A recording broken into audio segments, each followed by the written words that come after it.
इंतजार रहे उस शख्सियत हमनी के बीच आ गई। हम चाहता नहीं एक बार जोर से ताली बजा के भाई केसारी के सम्मान और स्वागत करिए।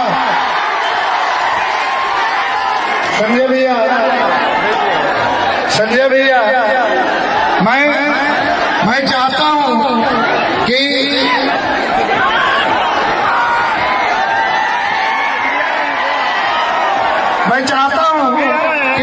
इस क्षेत्र में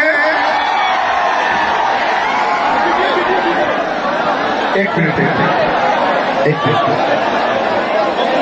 आई संजय भैया आई खेसारी भाई आई दोनों आदमी।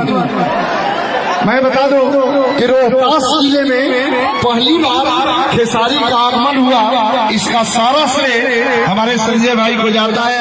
आप इनके लिए एक बार जोर से पूरे सदन से ताली बजाइए एक बार जोर से।